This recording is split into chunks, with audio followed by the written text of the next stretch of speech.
It is incumbent upon us, therefore, to nip it in the bud with the full force of the law. This is what our people expect of the government, and this is what government will and must do.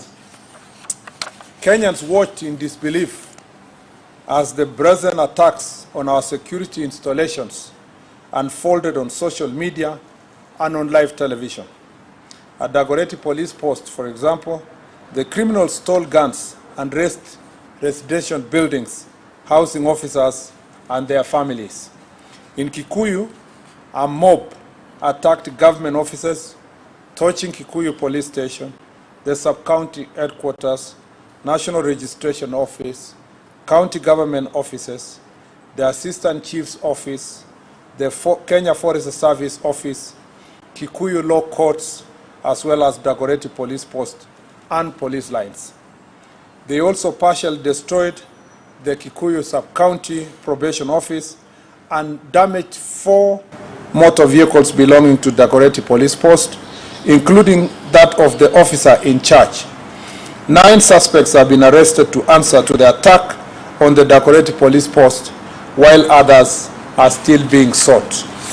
Other property destroyed in the Dagoretti Police Post yard included 3 Probox vehicles, 1 double-cabin county government vehicle, a school bus, and 14-seater matatu that was parked in the compound. 5 guns were also stolen in Dagoretti Police Post, and another 4 firearms were burnt in Gashui Police Post. One of the guns stolen in Dagoretti on 25th of June was used to commit robbery in Naivasha the following day.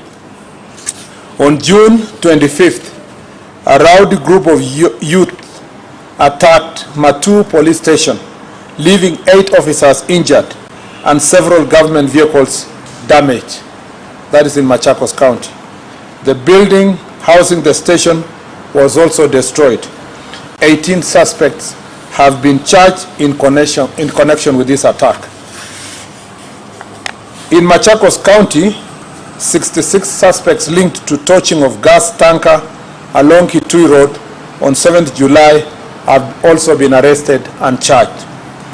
In another shocking attack, arsonists invaded and burned Olkalau Police Station, killing 3 suspects who were in custody.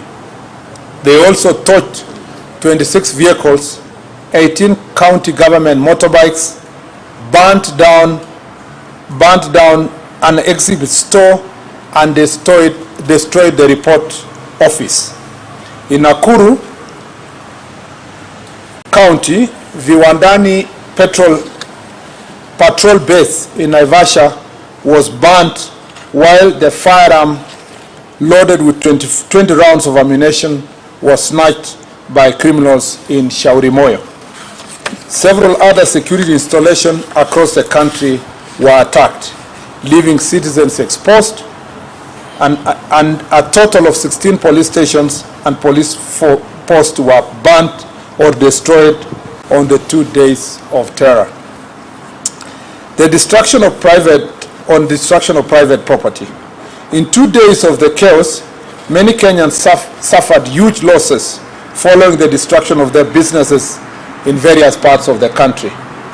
In Naivasha, Nakuru County, goons looted stock from Naivas, Power Star, and Ketia supermarkets, and thereafter set ablaze Power Star supermarket.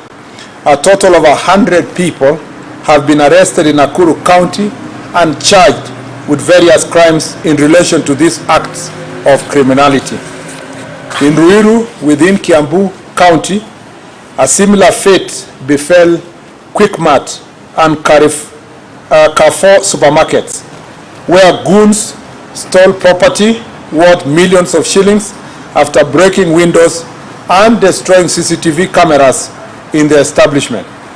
A total of 86 arrests were made over the crimes committed in the county in the 2 days, and various charges have been preferred.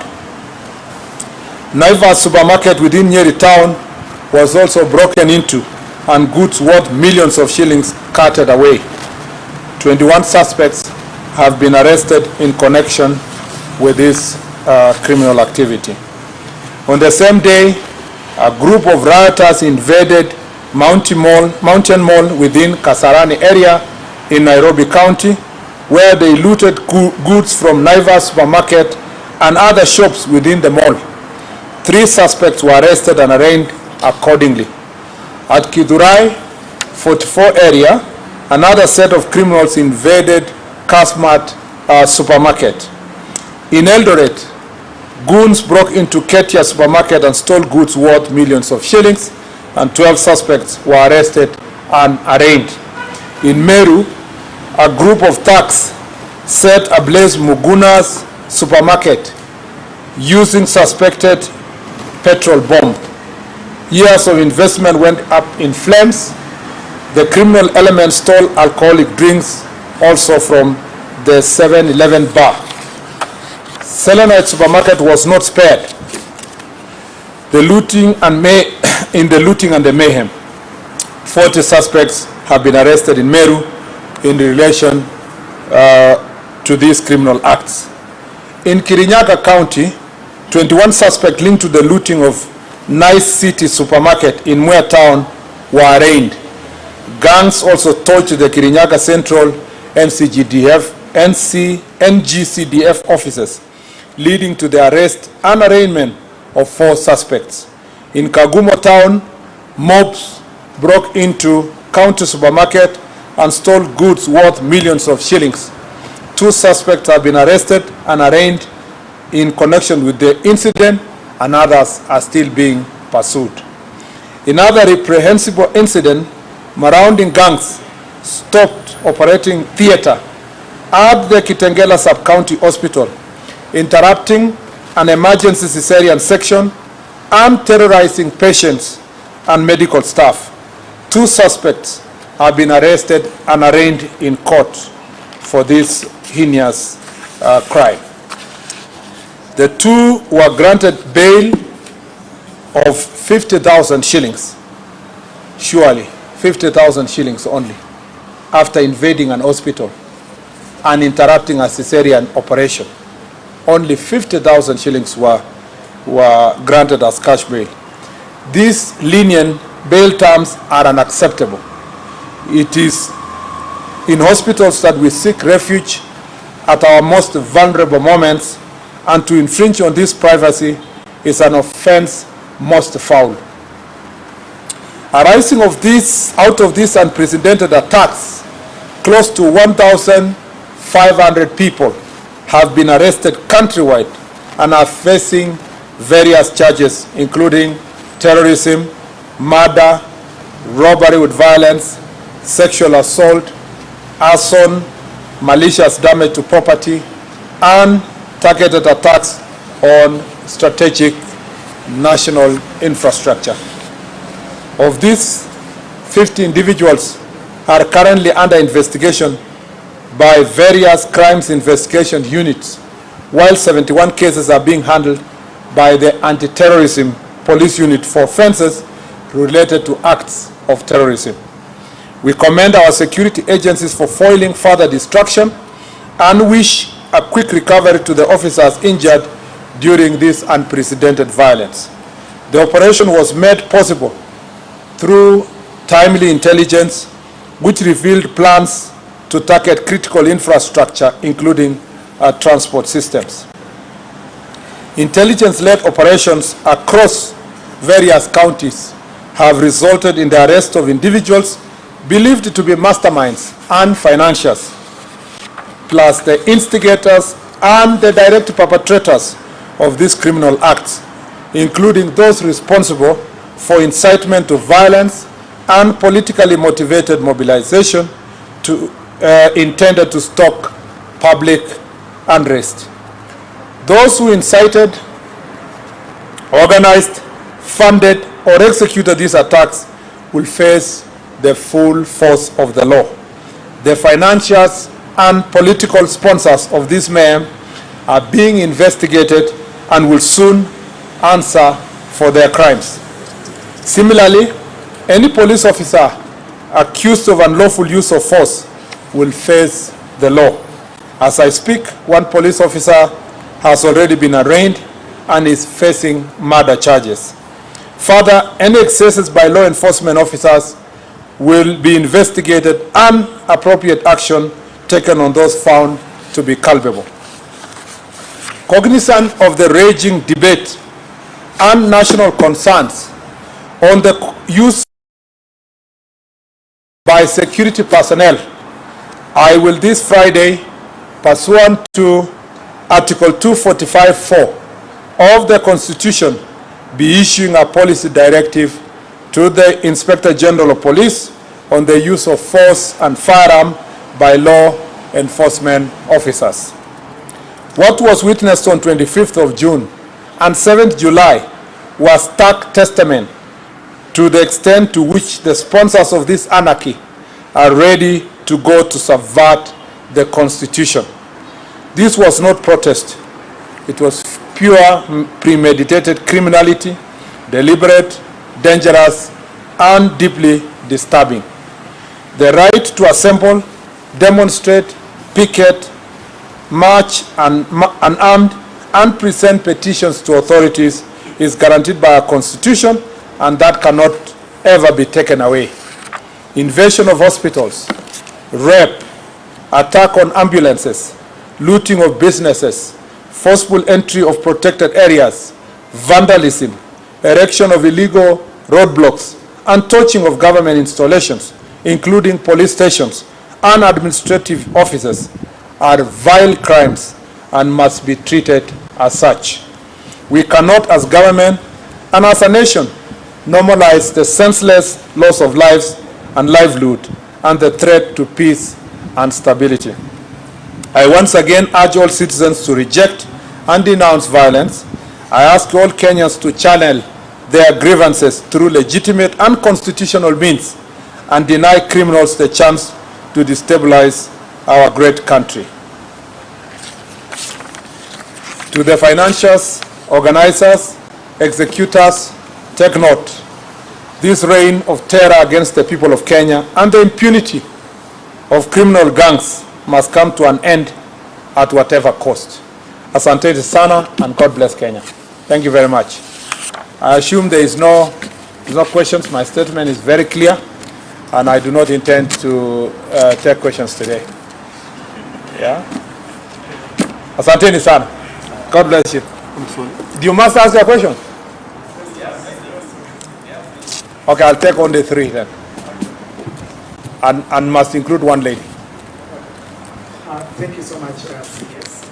Even as you talk about policy on the use of firearms, there has been concern about the operation security officers use during riots and demonstrations. For instance, there has been incidences where civilian officers and civilians use very heavy firearm, and some of them are hooded, and some of them are also using civilian registration number plates for vehicles, the so-called Subarus.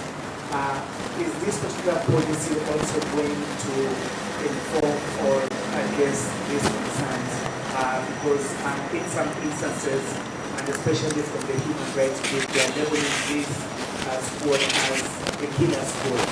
And this also has been voiced and reiterated by the opposition, led by the former Deputy President Rigathi Gachagua, who says there is 101 units.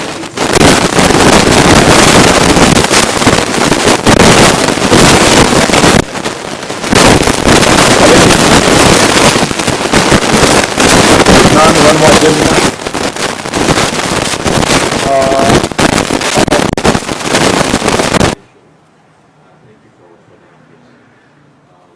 The figures that 42, I'd like to have a clarification if it's for both the protests 25th and 7th.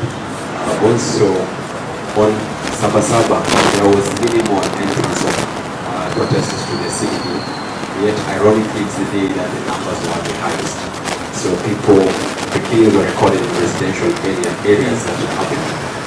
Are we seeing a trend of protests moving away from town and other counties, and what are we going to counter such in the future? Also, Julia Kariuki was one of the protesters in Miami. So she went to police custody. The next day she was arraigned. She went back to the cell. In the morning she was dead. Of course, the police, they released a statement that was clear on that. So we'd love to know if you've done investigations to find out what happened to her and what led to her death. Thank you. Last one, the gentleman at the end.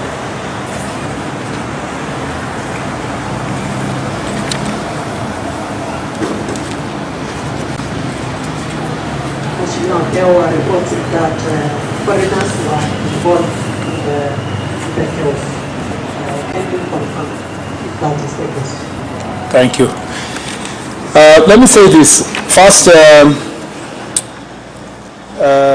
on the security officers, Seth Olale's question on security officers, how they were dressed, the vehicles they were using, and whether there is a specific team that is meant to kill people. First, let me say this, that a police officer, whether is wearing a uniform or not, is a police officer.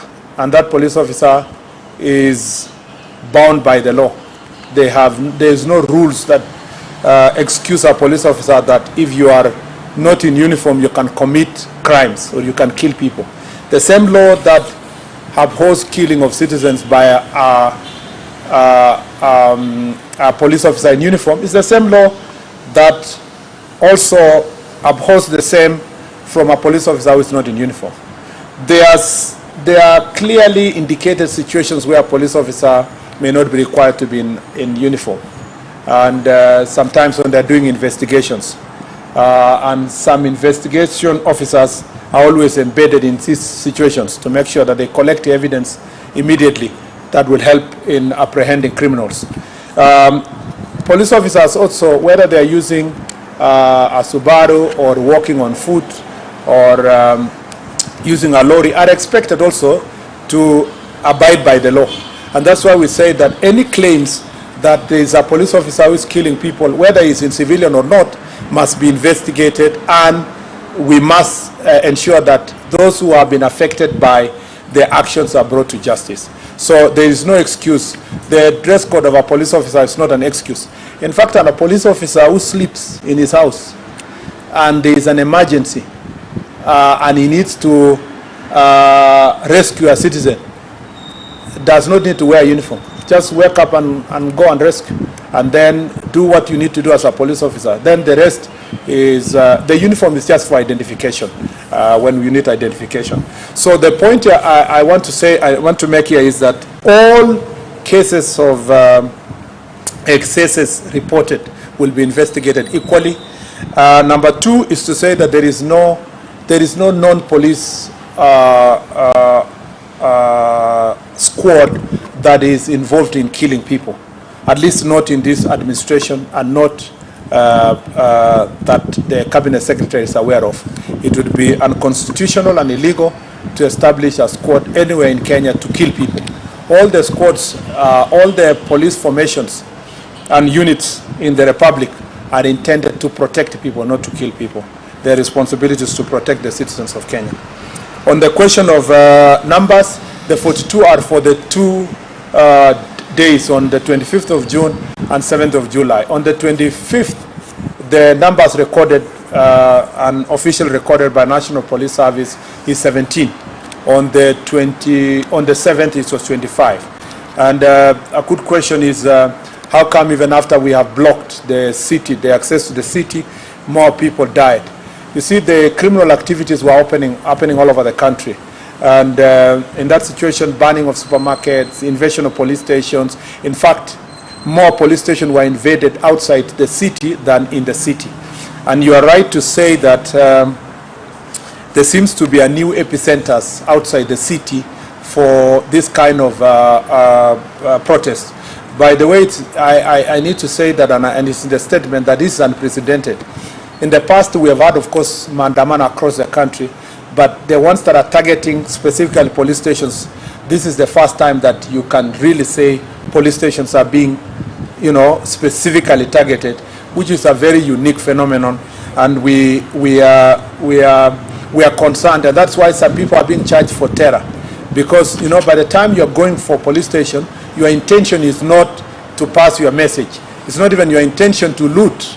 Your intention actually is to undermine the institutions of democracy and peace and security with an intention of raining terror to the people of Kenya, so that then you leave them exposed and you instill fear on the citizens that there is no constitutional government in place, and therefore citizens are on their own and they can, you know, have to protect themselves or, you know, from harm, or sometimes also attack other citizens. So at that point, that's why we take seriously the question of terrorism linked to these charges, which has been, it's a subject of debate. It's of course in court, but as a matter of fact, those who read the law should read the Anti-Terror Act and will realize that acts of terrorism include what we witnessed on 25th and 7th of this July.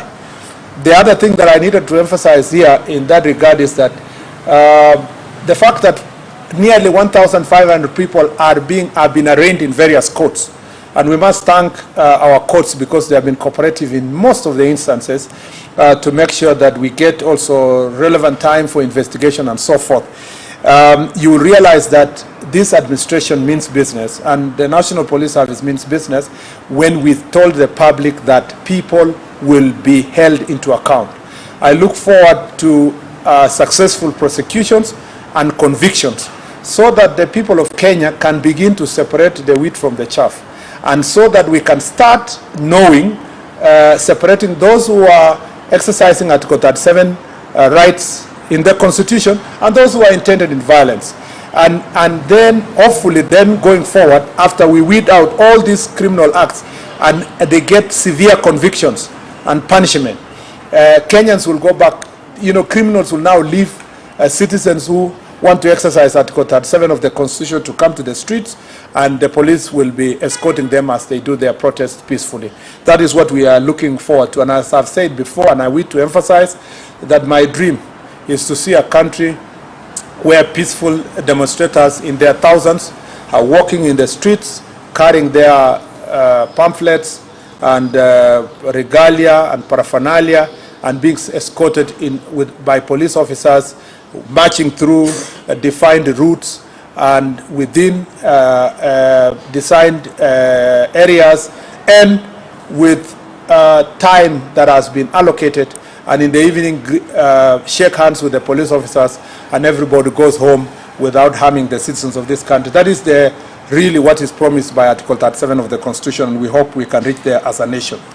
The last question was the investigation in Nyeri and other parts. For those who have been injured, as I've said, investigations are ongoing, and we have demonstrated in the recent past that where there is transgression, even in the part of ourselves or even our police officers, we do not take sides. We will make sure that independent investigation take place, and those who are found culpable are brought to justice.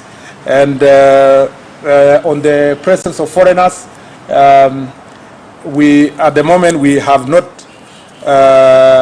we are yet to deal with that issue fully, but it is true. There is some information that some foreigners who are operating in the city, some of them are involved in various criminal activities, including muggings, including sometimes acts of hooliganism in this town. But the ones who are linked directly to the protest, we will have to look at those who have been charged. And specifically, you see, I have to consult the DCI, and I don't want to consult him here to see if he has arraigned some of those people. But it is true that there are some foreigners in our city who have been involved in the past in various criminal activities. And should we find them also involved in the looting and the destruction that has happened, we'll make sure that they are brought to justice. Asanteni sana. God bless you.